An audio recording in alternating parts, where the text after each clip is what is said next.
Hi friends, welcome to our channel. இன்றைக்கி நம்ம பார்க்க போகிற ரெசிபி என்னென்னு பார்த்தீங்கன்னா, ரொம்பவே டேஸ்டியான ஈஸியான ஸ்வீட் ரெசிபி தாங்க பார்க்க போகிறோம். கண்டிப்பாக நீங்களும் ட்ரை பண்ணி பாருங்கள்.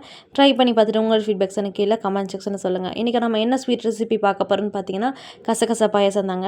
அதுக்கு முன்னாடி இது வரைக்கும் நம்ம சேனலை சப்ஸ்கிரைப் பண்ணாமல் இருந்தீங்கன்னா கீழே இருக்கிற சப்ஸ்கிரைப் பட்டனையும் கிளிக் பண்ணிவிட்டு மறக்காம பக்கத்துக்கு பெல் சிம்பிளையும் கிளிக் பண்ணிக்கோங்க. அப்போ தான் நாங்கள் போடுற புத்தமுதி வீடியோக்கள் உங்களுக்கு உடனே நோட்டிஃபிகேஷனை வந்து சேரும். இப்போ நம்ம கசகசா பாயாசம் செய்யறதுக்கு தேவையான பொருட்கள் என்னென்னு பார்த்தோன்னா, இன்றைக்கி நான் 1 டேபிள் ஸ்பூன் பச்சரிசி, 1 டேபிள் ஸ்பூன் கசகசா, 5 பாதாம், 10 முந்திரி பருப்பு எடுத்திருக்கேன். 2 டேபிள் ஸ்பூன் அளவு பாசி பருப்பு நல்லா குக்கரில் வேக வச்சு எடுத்திருக்கேங்க. அது கூட நான் இன்றைக்கி வெள்ளை கரைசல் எடுத்திருக்கேன். கூட ஒரு 4 டேபிள் ஸ்பூன் அளவு தேங்காய் துருவல் எடுத்திருக்கேங்க. இப்போ பேன் நல்லா காஞ்சதுக்கப்புறம் நம்ம எடுத்து வச்சிருந்த கசகசா, பச்சரிசி, பாதாம், முந்திரி எல்லாத்தையும் சேர்த்து நம்ம வறுத்து எடுத்துக்கலாம். இதில் நமக்கு எந்த ஒரு கலர் வரணும் இல்லை, நமக்கு அதில் உள்ள பச்சை வாசம் எல்லாம் போனதுக்கப்புறம் நம்ம எடுத்துக்கலாங்க. இந்த மாதிரி நல்லா மிக்ஸ் பண்ணி விட்டுக்கலாம். இப்போது நம்ம இதில் தேங்காய் துருவலும் சேர்த்துக்கலாங்க.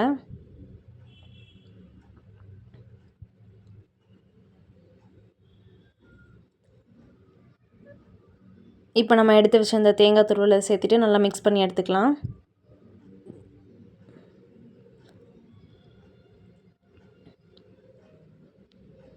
அவ்வளோதாங்க, இது நமக்கு ரெடி ஆயிடுச்சு. இது நம்ம நல்லா ஒரு தனியாக எடுத்து வச்சுட்டு நல்லா ஆற வச்சு எடுத்துக்கலாம். ஆற வச்சதுக்கப்புறம் நம்ம இதை ஒரு மிக்ஸி ஜாரில் சேர்த்துட்டு நல்லா அரைச்சி எடுத்துக்கலாங்க.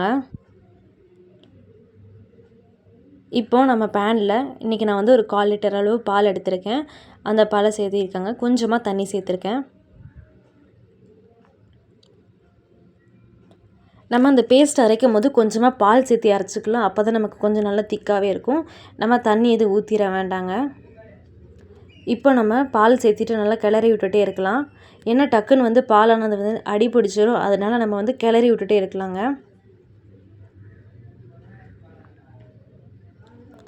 இப்போது இந்த ஸ்டேஜில் ஒரு 2 கொதி வந்ததுக்கப்புறம் நம்ம இதில் அரைச்சி வச்சுருந்த பேஸ்ட்டையும் நம்ம இதில் சேர்த்திக்கலாங்க. பேஸ்ட் அரைச்சிட்டு நல்லா மிக்ஸ் பண்ணி விட்டுக்கலாம். இன்றைக்கி நான் பாசிப்பருப்பு குக்கரில் நல்லா வேக வச்சு எடுத்திருக்கேன். அதையும் நான் இதில் சேர்த்திக்கிறேங்க.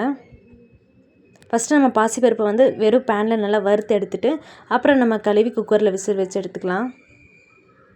பாசிப்பருப்பு சேர்த்ததுக்கப்புறம் நல்லா மிக்ஸ் பண்ணி விட்டுக்கலாங்க.